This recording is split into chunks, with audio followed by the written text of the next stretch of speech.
Hello, and welcome to the debut episode of Rob Reads. I'm your host, Rob Arnold.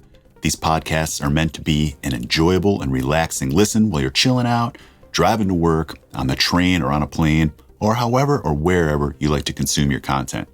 In today's episode, I'll be reading a 2006 roundtable interview conducted by Metallica's own in-house editor and journalist, Steffan Chirazi.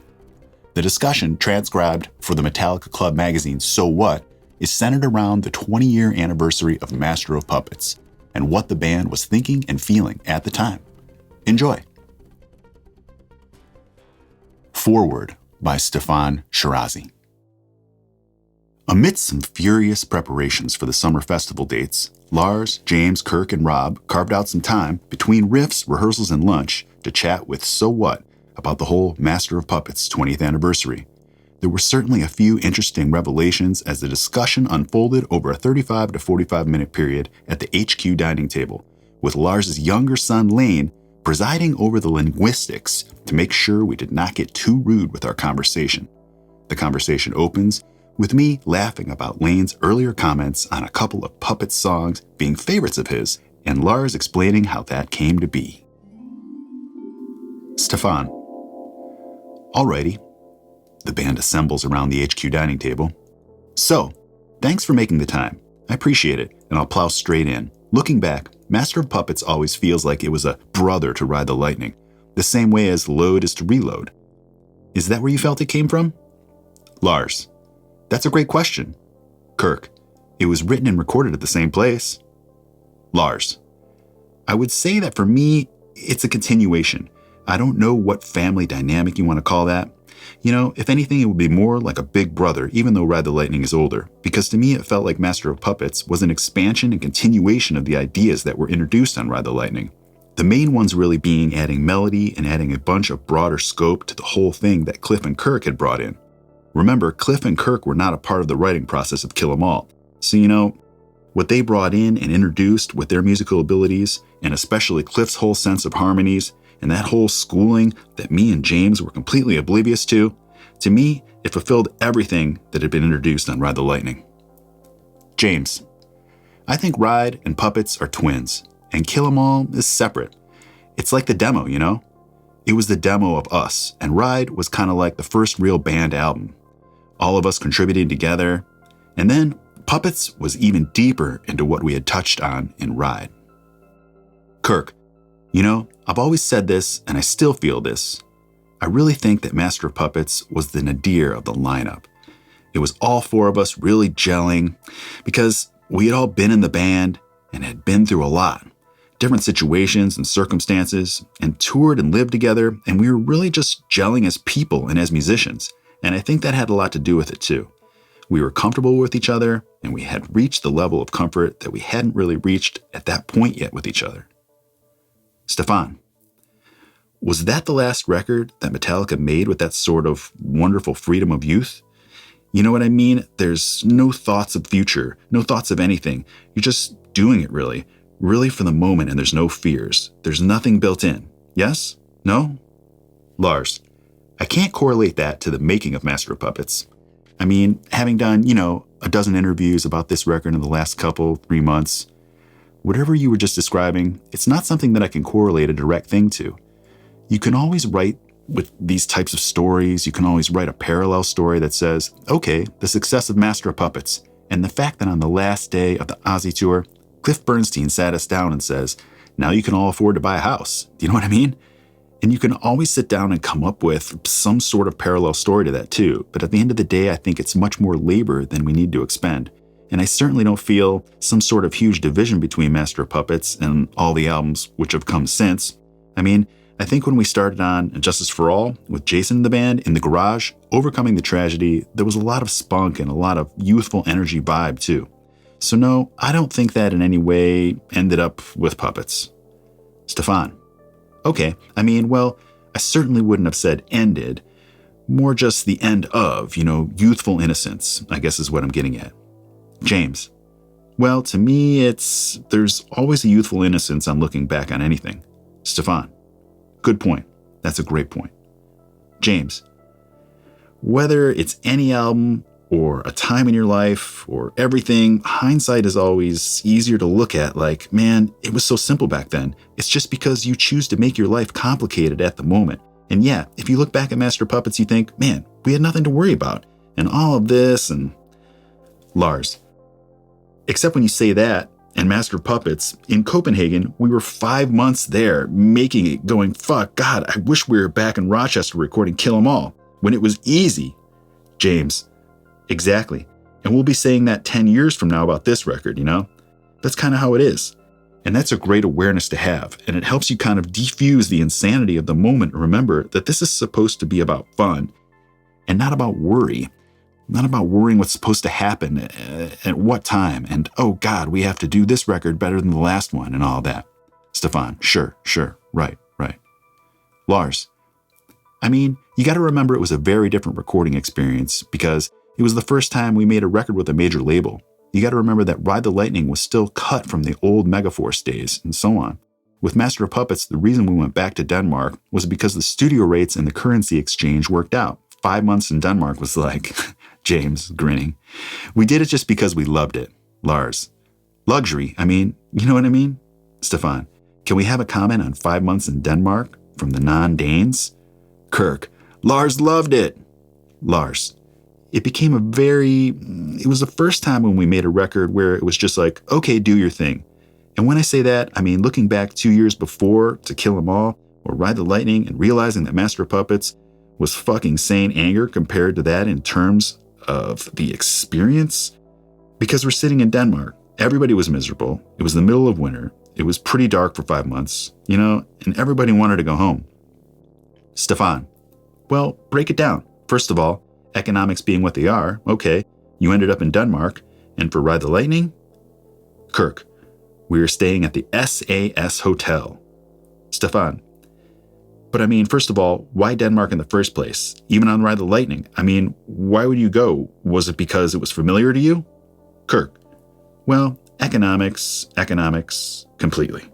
Well, not completely. Lars, Ride the Lightning, real quick. It was simply because at that time, flying everybody back and forth over the Atlantic was too expensive. So we had a tour coming up, and the music from Nations Tour with Exciter and the Rods. Steffan, I remember that. Lars, so in order to slot the recording of Ride the Lightning, you had to do these European tours. We simply had to stay over there. That was simple. Then moving on, in the summer of 1985, Flemming Rasmussen came over to LA, and me and James went and met down in LA. And we spent 2 weeks in LA driving around listening to Huey Lewis, Power of Love, and the Martin Luther King song by U2. And we went through the studios looking for a studio record Master of Puppets. And we couldn't find a studio in LA after 2 weeks that we liked as much as Sweet Silence. And all the studios in LA were like $2,000-$3,000 a day. And at the time, the mantra was as much studio time as possible. And we realized we could go back to Sweet Silence for twice as long for half the price. And then I'm sure Flemming kind of had something to do with that. James, and privacy too. Every studio we went into, there were 6 other bands, you know, and poking their head in. Dude, what's going on? You know, like, get out. Kirk, what are you guys working on?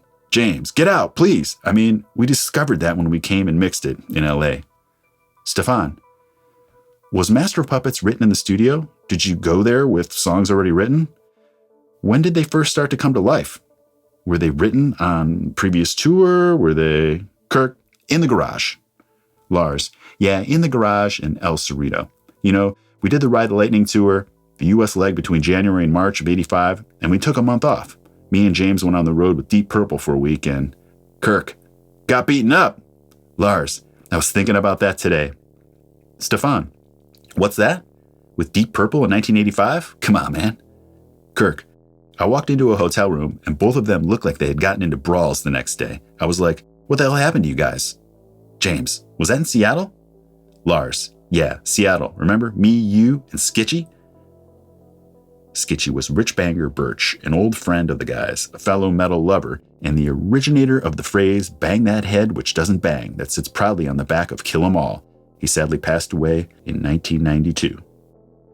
James, yeah, I remember that. Kirk, they went to go with Deep Purple and they got beaten up by Deep Purple. Lars, I remembered that this morning because I fell asleep last night with VH1 on. When I woke up this morning, Pantera was on. So we went on the road with Deep Purple for a week, and then we met these guys in this up-and-coming band in Dallas called Pantera. And then we had these free tickets from some canceled plane flights, and me and James' vacation was a week with Deep Purple and a week in Dallas with Pantera. And then after that, we went back to work. We flew back to El Cerrito and went to work on Master of Puppets in mid-April maybe, and we were writing in the same garage where we wrote Lightning, and that went on for the better part of 3 months over the summer. That was the Live Aid summer. You know, everything was about Live Aid, summer of '85, and then we had pretty much all the songs written. We did Donington, we did Day on the Green, and then we flew over and started tracking in Copenhagen. Steffan, so they were all ready to go when you went over? Lars, yeah, well, except for one thing. We went over to start tracking in Copenhagen, and then we had one gig at this Lorelei Metal Festival where we premiered Disposable Heroes, and then we came back from that gig and realized we probably needed one more song. So the only song that was written in the studio was The Thing That Should Not Be. All the other 7 were written in El Cerrito. Steffan, so was the writing for you and James affected in any way by deciding against taking on a frontman? This was around the time, if I remember correctly, where you guys considered bringing in a frontman at one point, or because you didn't want to take on all those singing duties, James? James, that was after Kill 'Em All. That was between Kill 'Em All and Ride the Lightning. Steffan, okay, so I'm getting my history wrong.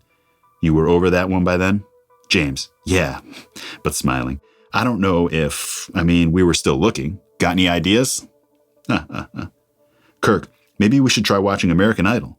James, I don't know if it was ever officially like, okay, you're the singer. Steffan, so you've never officially been told you're the front man? James, I've never signed the contract around it. No, I'm still a free agent. Kirk, me too. Steffan, okay, so let's talk about 5 months in Denmark for the non-Danes. If you can, some of the memories you have of the 5, seriously, what do you do there for 5 months? James, drink. Lars, drink a lot of elephant beer, play a lot of poker, and James, watch a lot of Kate Bush and W.C. Fields, and play a lot of foosball, completely ripped. Lars, listen to The Cult. Steffan, that's a hell of a picture. James, go to the beach in the snow, take pictures in a schoolyard across the street from the studio while you're freezing cold. Kirk, Cliff and I would stay up 24 hours in the studio and then go out in the morning walking the streets of Copenhagen and start drinking and heckling people, because Cliff loved to heckle people. And he was the king heckler, and he would make it a point to go out and get drunk and heckle people. Come on, let's go out and heckle people. I'm like, okay.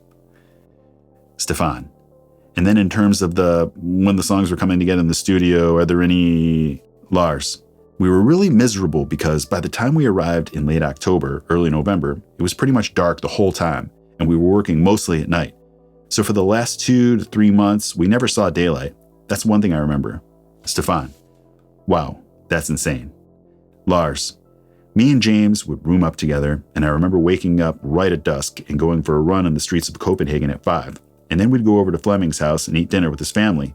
And then we'd work all night in the studio till dawn and then go home. And, eat the buffet breakfast at the hotel. And it was the first time we stayed in a 4-star hotel. And it was like, this is cool. And I just remember the last day. I was the last one to leave. I left 2 or 3 days after everybody else did. I remember checking out after we'd stayed in this hotel for like 5 months. And they came over and said, here's your incidentals bill. And I didn't know what an incidentals bill was. And this one was around $25,000. I was like, oh, wait. And I just ran out the door because there were, 200 breakfasts charged in there from all these buffets. It was pretty funny. They had all taken off a couple days before, and I think I stayed and celebrated Christmas for a day or 2. Steffan, can I ask if the incidental bill has ever been paid? Are we allowed to ask that? Lars, great question. James, the hotel's gone. Steffan, made bankruptcy by errant Danes and Americans eating breakfast is the word on the street. Anyhow, moving on, at some point, Michael Wagner comes into the equation, and I'm interested to know what precipitated that move. James, double trouble. Lars, he'd worked on a bunch of Dokken stuff, right? James, except too. Lars, well, Cliff and Peter were managing Dokken, so Cliff had a pretty good relationship with Michael Wagner. It started when we flew over Mark Whitaker, who was kind of the 5th member of Metallica for a couple years. He was the guy that owned the house in El Cerrito, and we started mixing that record while we were still tracking it. And I think we all felt that Fleming wasn't quite nailing the mixes, so we flew over Mark Whitaker to try to help mix the record. and we mixed Leper Messiah and one or two other songs with Mark Whitaker in Copenhagen, and it just wasn't happening. Kirk: well, you're forgetting one thing. They actually flew him over before the mixing process to produce, and he was producing some of James' guitar tracks and some of the vocal stuff, but I remember at one point Whitaker just stopping. It was like a brick wall, and he didn't feel comfortable or confident about going further. And then that's when we decided we needed an outside party, like Michael Wagner or something. Steffan: you mean he couldn't handle where some of the melodies were going? James: he wasn't comfortable or confident. I'm not sure which one. Steffan: that's heavy. Kirk: yeah, there was a point where he just didn't want to go any further, and he felt that he was getting out of his league. We were going beyond his bounds, creatively. And so we mutually decided that we should get an outside party, and that was Michael Wagner. James: I just remember him telling Accept stories and stuff like that, going, oh, cool, a real guy, he's a real producer, we're big time. Lars: that was in LA. That was right after Christmas in January. James: anyway, that was the first time we saw a DAT player. He's putting the mixes onto his video camera because it was, like a DAT tape. That would trip me out. Steffan: all souped up technical stuff. James: like new technology. Woo! It was like super secret, What are you making? A video? Like reverb on the guitars? Steffan: I mean, what did he give that Fleming wasn't able to get? Or James: I don't know. Lars: if you heard the mixes today, maybe Fleming's mixes would sound better. I don't know. He was I think there was a feeling that Wagner was the man of the moment at that time. And so whatever he was doing was using the latest technology. He was the metal producer. You know what I mean? So it was almost like he mixed the way it should sound, and the way he mixes was the way he should. Do you know what I mean? It was like the chicken and the egg type of thing. And so I don't remember us being a whole lot involved in the sound. It was more like this part here and that part there. And I remember kind of being a little more hands-off with Fleming. When we were sitting with Fleming and Mark in Denmark, I remember we were a lot more involved in the moving buttons and faders and this and that with Mike. At least for me. It was more a little bit of hanging out in the lounge. James: we had a little more respect for him, yeah, but I do remember going in and going, what's this mush? It was like big mush. It was like, let me hear the guitars. And all of a sudden this reverb was on, and I was like, oh my God, what are you doing? Guitars are supposed to be dry and in your face. That was about the only production thing I had to offer, Guitars in your face. That's it. Kirk: no reverb. Steffan: was anything learned from him in that process, do you think? James: I don't remember any big deals about it. Lars: to me, most of these things were practical processes more so than anything. And there wasn't anything that you got to remember. As I sit here now, we've made 10 records, and all of a sudden, in 2006, everybody says Master of Puppets. Like, to me, the process and the experience of it is just one of the 10 albums. Now, I understand that as a piece of music, everybody's like, Master of Puppets, and that's fine. But to me, it's just one of the 10 recording experiences we've gone through, and it's difficult for me to put something more on the emotional experience end of it. The only thing I remember are we started in September, and it was just another fucking struggle with recording the drum tracks, another struggle with recording the guitar solos, it was another struggle with mixing. It was just another, you know what I mean? Lane Ulrich: Daddy said the F word. Lars, acknowledging Lane with a smile: they were all just, experiences. You know what I mean? James was talking about a video camera. I remember that. But sitting here right now and reaching to the original question, the main thing I remember when I think of Master of Puppets' mixing experience is the space shuttle blowing up. Kirk: me too. Exactly. I remember listening to The Thing That Should Not Be and turning on the goddamn TV, and the fucking space shuttle was blowing up. I mean, holy shit. Lars: for 4 or 5 days we were... Lane Ulrich: you said the F word. Kirk: sorry. Lars: glued to the TV. James: right on, Lane. Lars: watching the space shuttle and Ronald Reagan and flag-draped coffins. And that's my memory of the Master of Puppets mixing experience. And then going down to the Rainbow afterwards and getting shit-faced every night. Steffan: which of course brings me to Rod Smallwood, who seemed to be lurking around all the time. Rod was Iron Maiden's manager and then obsession for Lars. Lars: yeah. Steffan: I seem to remember an evening in Rod Smallwood's house, which had no furniture except for one chair maybe, and he was listening to a tape? Lars: Yeah, we brought over the final sequence of Master of Puppets. Steffan, this was pretty funny. Kirk, is that when you and I went over there and we were like, Lars, a vivid thing I remember was up in his bedroom. A party at Rod Smallwood's house was always in his bedroom. There were like 20, 30 people sitting around in his bedroom and the rest of the house was empty. And we just finished making Master of Puppets. Steffan, it was pretty weird. Lars, and I had a cassette of it in my hand. It was like Rod Smallwood, who at that time was like fucking God because he was Iron Maiden's manager. And all I remember putting that record, Lane Ulrich. Daddy, you said that word. Lars, to Lane, thanks for monitoring that for us. And by the time, so we listened to Battery, we listened to Puppets, and it was just background noise. People were doing their thing. And then Sanitarium came on, and I just remember after Sanitarium was finished, he looked over and he goes, that was a really good song. Can I hear that one again? And I was like, oh my God, Rod Smallwood just asked to hear a Metallica song again. That was a big thing for me. Steffan, did he not start at one point giving you guys advice on what you should do with some of the mixes? Lars, there was a lot of chit chat between 2 and 6 a.m. on most nights. Most of it aimless babble, if you know what I mean. Steffan, right. James, he tried to convince me to wear this jacket that had like a heart on it and with like lights pumping around it, and I said no. Kirk, I remember playing the tape of Master for the guys in Anthrax, and I remember the expression on Scott Ian's face after it was finished. It was just blank, and it was hard to read. I thought, either he's really blown away or he thinks it's crap. And I remember him writing me a postcard a little later saying, oh my God, that new album is so great. The thing that should not be is the heaviest song you guys have ever written. Steffan, yeah. Kirk, yeah. And that it was. It felt really good, to be acknowledged by those guys. Because back in the early days, everyone was very, very competitive. It was friendly competition, but everyone was very, very competitive. And it felt good to play something like that for our competitors and have them feeling it, honestly feeling it. Steffan, okay, I'd like to address the lyrics now. I was rereading through them recently, and every single one is very, very intense. Quite brutal, really. I've picked a couple lines out from each song, ones which really leapt out to me for one reason or another.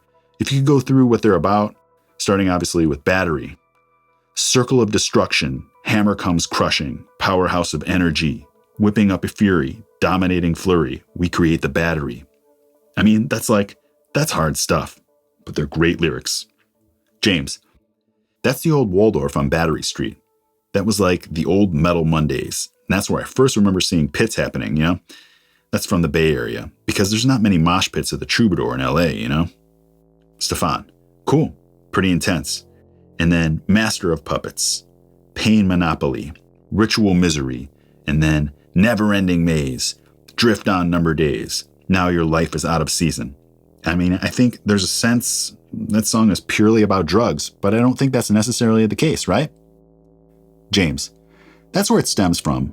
But little did I know what addictive qualities I had that were going on in my life at that point too. So I related somehow, or worried about it somehow. Some of that came from seeing Skitchy, the guy who'd bang the head that didn't bang, He was hanging around, but we were with him at the same age, and yeah, I remember him coming over. I remember I had trouble sleeping, so I would end up just falling asleep in front of the TV, the old Carlson house, and he would stop by on his way to work, and we'd bump up on the way to work. Steffan, yeah, he was flying. James, so chop your breakfast on a mirror? That's really true, and that was his breakfast. Steffan, right, the thing that should not be. Out from ruins, once possessed, fallen city, living death. James, oh, those are all lines from Cthulhu Mythos, H.P. Lovecraft. Kirk, yeah, that's a classic Lovecraft quote right there. Steffan, and this, Lars has said, was the only one written in the studio. And so, a Cliff influence? Lars, that was all Cliff's bag of goodies that he brought in. He was the one that introduced all of us. Kirk, no. I was totally into H.P. Lovecraft, and Cliff and I bonded over H.P. Lovecraft because we both knew about it. Yeah, and Steffan, any particular Lovecraft you want to mention? Kirk, well, I remember when I first joined the band at the music building, I saw Cthulhu, Dungeons & Dragons, and a Cthulhu Mythos role-playing game booklet hanging out of his bag, and I was like, cool, man. I'm way into H.P. Lovecraft. And then we just totally just bonded on that. I remember lending him some books that I had, and he was lending me some books that he had. Steffan, so did you ever get into D&D? Kirk, oh yeah, I was into D&D when I was younger. I hate to admit it, but yes, I was. Steffan, yeah, that stuff was crazy. I never understood it. Kirk, there's this one quote that's in The Thing That Should Not Be that is a stock H.P. Lovecraft quote, which is, stranger eons, death may. James, stranger eons, death may die. Kirk, yeah. Cliff used to write that every time he wrote an autograph. He would write that entire passage, and I remember Lars, didn't we sign a lot of autographs at that time? Kirk, yeah, I remember when we did in-stores, he would always be in front of me, and I'd have to sit there and watch him write out all these lines. And I'm like, ready? And I'd take it and, sign it and then give it to the next person. But yeah, he almost wanted to live the H.P. Lovecraft thing because it was just so, in his words, sick. Steffan, that's pretty good. James, yeah, that quote's from The Call of Cthulhu. And there's only a couple books that H.P. Lovecraft wrote on the subject. But then the mythos is 10 different writers that started adding on to stories. And so it became this kind of cult, a big swirling cult thing, Steffan, I didn't know anything about that. James, oh yeah, The Call of Cthulhu was easy. I mean, there were no lyrics to that one, but The Thing That Should Not Be was another one of the creatures in that mythos. The title was just brilliant. Steffan, another link. Kirk, yeah, The Thing That Should Not Be, there's other bands who write about Cthulhu, like Sam Hain had a song called He Who Cannot Be Named, which is another Cthulhu thing. Yeah, and the thing with H.P. Lars, Cinderella had one song. James, there was a band called H.P. Lovecraft. Kirk, the thing with H.P. Lovecraft is that he wrote a bunch of stories between the time he was 20 years old to 40 years old, and he died when he was 41, and all the stuff came out in the 20s and 30s. And it was printed in all these pulp magazines, like Weird Tales, all these short stories. Some of them were Cthulhu Mythos type stuff. Some of them were other stuff, like Reanimator. The movies, Reanimator? It's actually 6 stories, but they only made the movie about 1.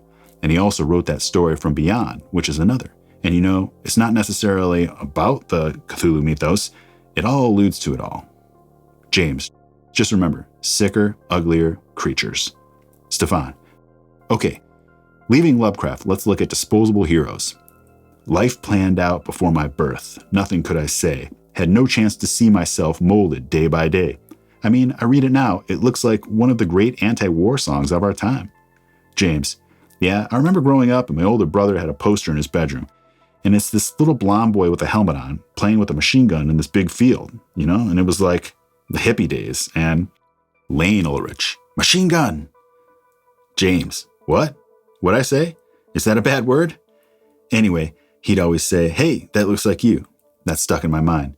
And the title came from a documentary on an old football players or athletes that had just given everything. Steffan, like legendary Oakland Raiders center Jim Otto? James, like Jim Otto, injected with stuff. Get out there and fight. So they were, disposable heroes. Basically put out there to do what they had to do right when they didn't care about any of the consequences. That's a lot like war, Lars. Also, you got to remember, that's the Reagan years.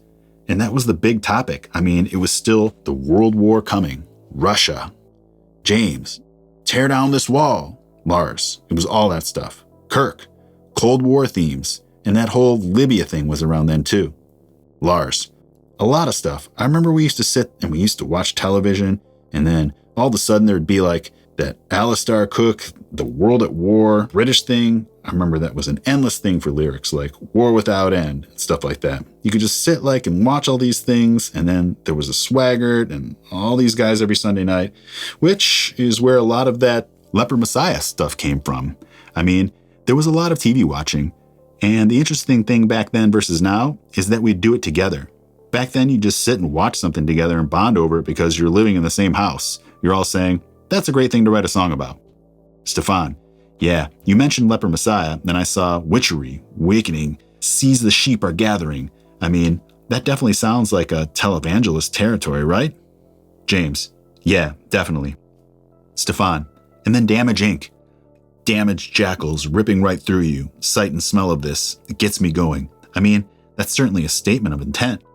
James, that was us on the road, destroying and leaving. I mean, there was a path of destruction on tour for us, you know?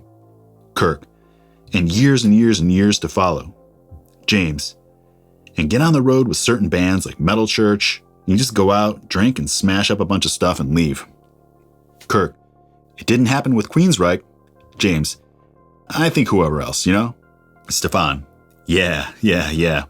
So the album comes out, and Rob, you're in Venice, and you know, you're hanging on waves, and then this thing, Master of Puppets, comes out. I mean, what's your reaction to it then?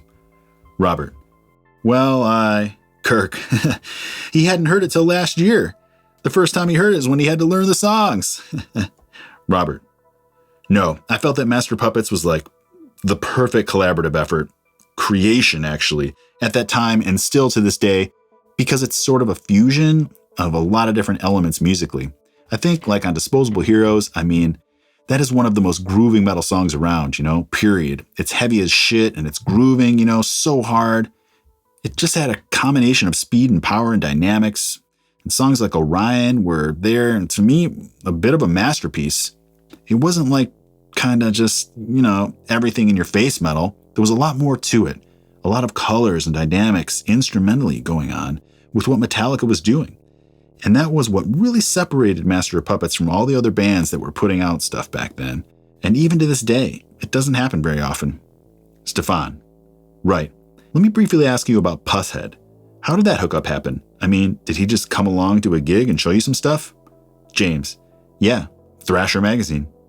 Kirk, I think the way we initially got turned on to Pusshead's artwork was through the Misfits, because he did some stuff for the Misfits and everyone was like, wow, man, that stuff is really good. And then we started noticing that he was drawing for other bands too.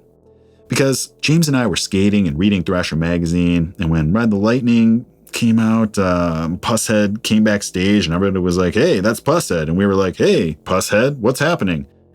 Lars, just like that. Kirk, yeah, just like that. And I said to him, hey man, I want you to design a tattoo for me. Of course, that never happened. But we came to the decision that maybe he should do some artwork for us. And that's how, how he came around to do the Damage Inc. thing. Steffan, it was a very synergetic fit then. Kirk, it was a symbiotic relationship based around James, fucked up artwork. Steffan, alrighty, in closing, Lars said that he finds it's one of 10 albums that you've done, and it's hard to look at in focus. I mean, would you agree with that?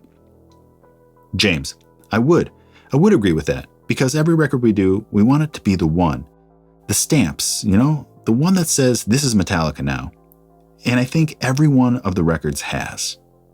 Kirk, every album has been a different journey. The experiences to get to that point with every one of them has been completely different. It's never the same. Steffan, I mean, I have to ask you to put yourselves in the minds of millions of people and wonder, why does this album mean so much to so many people?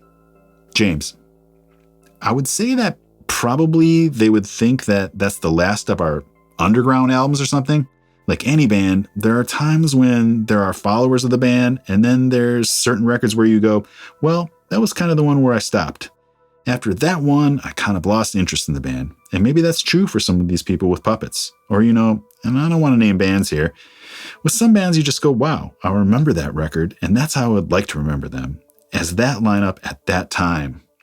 Maybe it was Jason coming into the band. Maybe that had something to do with it. Maybe to some fans, that was the death of a certain era of Metallica. Maybe that's why Puppets has drawn a lot of attention. I mean, to me, and it depends on my mood, but to me, Ride the Lightning is a better record. And then some other times I'll hear another one of the albums and go, well, I think that's our best one. So for me, it's great to have them all. They're all really good to me. And I think people's perception of them is sometimes stronger than the actual listening to the record at times. But hopefully, the rest of the records will be seen in this light as their 20 years comes along. Justice for 20 years, the Black Album for 20 years, blah, blah, blah. Robert, the reason why I think that album is so appealing and so accessible is that it's a very well-rounded album. There's a lot of dynamics. There's a lot of different types of songs. There's a lot of moods, but somehow there's a correlation between all the songs, maybe an invisible thread, because I haven't been able to really see it, but there's just something that kind of brings all the songs together in a cohesive unit. I mean, some people say, well, it's the lyrics because they're about death or manipulation or whatever. And some people say, well, it's the music. It was the best lineup that they had, at a great time in their career. Who knows? But it's something to do with the way it all fits together. It's such a completed puzzle. And I think people recognize that subconsciously. And, I think that's why it has so much staying power. Steffan. Right. The closing question was, to try to put yourself in the heads of the fans. You said something which everyone has agreed with pretty much, that it's one of, a series of all the albums that maybe the fuss doesn't make as much sense when you're in the band that made the record. But put yourselves in the heads of all the people who are freaking out over the 20th anniversary. Why? Why this record? Why do you think it, speaks to so many people? Lars. Well, I think I agree with a lot of what James has said. And there's so many factors in there that you just can't, it's like this and the cover and where I was at that point in my life and my experiences. And do you know what I mean? For each person who has a relationship with this record, it's a different story. I went back when all the fuss started about 3 to 4 months ago, and I listened to the whole record on a plane flight somewhere, and I remember feeling that it was a very, very intense experience listening to the record. It was really meaty. There's no fluff. Every moment, every nuance, every vocal, every solo, every drum roll, everything has a purpose. Everything has a kind of intensity all on its own. And it's rare to have a collection of moments like that, which is what really a record is. It's a rare collection of moments that hits close to a 10 or whatever you'd say on most of the moments. That was what I was struck with. And obviously, it's a journey that's not entirely dissimilar to Ride the Lightning in terms of the dynamics and the fast songs into the title track, into a slower track, into a ballady type track. But to me, it was just honed. And I agree with what James is saying about Ride the Lightning, which has a very youthful kind of thing to it that I think is very appealing. And Master of Puppets just sounds like it's a little more kind of, okay, check this fucking shit out. Whereas Ride the Lightning was a little more kind of, we're finding our way through it as we're kind of experiencing it. Know what I mean? I mean, look, we could sit here for another 3 hours and come up with theories and all this type of stuff. And as I'm sitting here, I wonder why did nobody bring this up last year for the 20th anniversary of Ride the Lightning?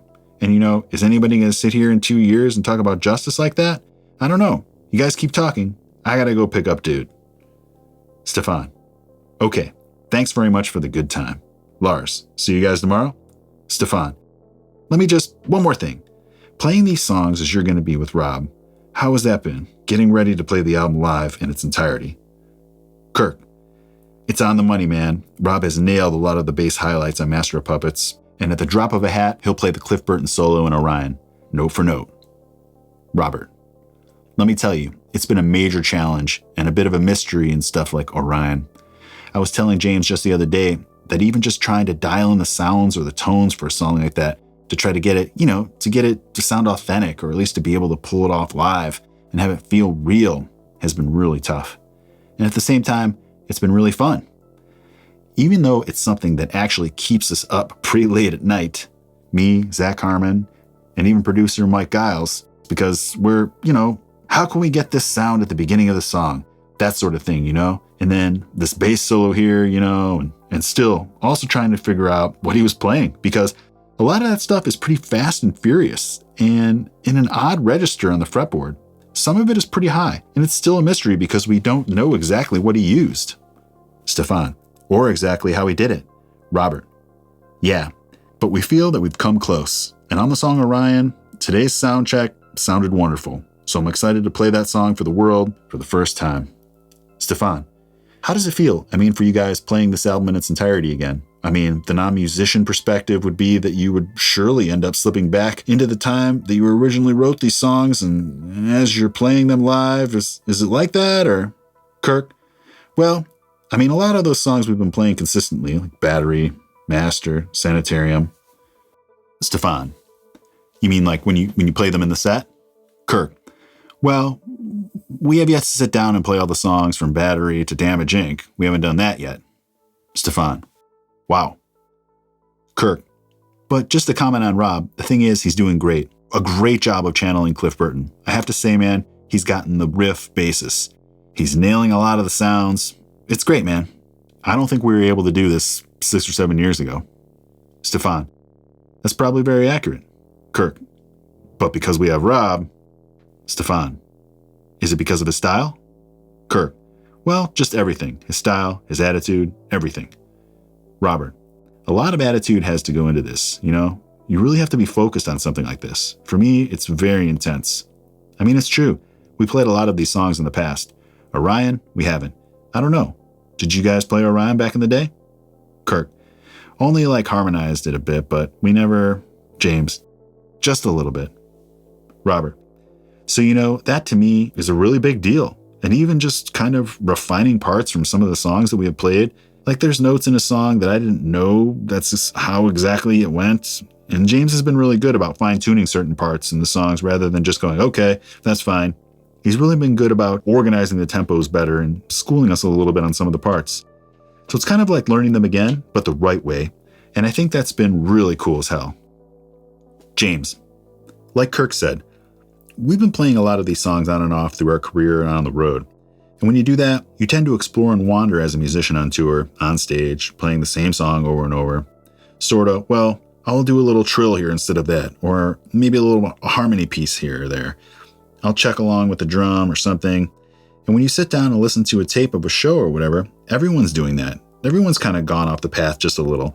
So it doesn't look like an army coming down the road. It's just all right, we're not as tight as we could be. So for me, it was, let's review certain parts, certain riffs, even main riffs. And it can only be one little thing that's off. Kirk, one hit instead of two hits instead of one. James, all of a sudden it tightens up and it's boom, We're touring with a lot of young, almost 80s revival metal bands, Avenged Sevenfold, Trivium, stuff like that. So we want to be on our game and as tight as we can be. Steffan, so basically it's been doing your homework and getting back to doing it as you wrote it, as opposed to taking an interpretation? James, yes, we would like to be that true to the album version. Steffan, wow, that'll be very intense. Kirk, yeah, just trying to capture the original spirit of the album. I mean, as James said, as we've played those songs over the course of our career, we've taken whole parts out, just changing the arrangements all around, at our whimsy. But now that we've decided to play the whole album, we're playing the whole album. Steffan, and the solos will be the solos of the record? Kirk, the solos will be the solos, and the arrangements will be the arrangements. All the parts will be there. James, intros. Kirk, all the parts will be there. James, intros are intros. Now let me say, I couldn't imagine doing a whole record, but Puppets is one of the few that I think every song is worthy of a live performance. Steffan, yeah, that makes sense for sure. How many dates are you going to be doing on this? Kirk, oh, I don't know. We're not doing it for every single one, are we? James, yes, we are. Steffan, every European show is going to get it? Kirk, we're doing it for every single one? James, every festival, every indoor gig, everything. Yeah, we'll see how it goes. We've done Download, Donington a few times, played the best stuff, and let's make it different. It might go down like a lead balloon in a festival, but you never know.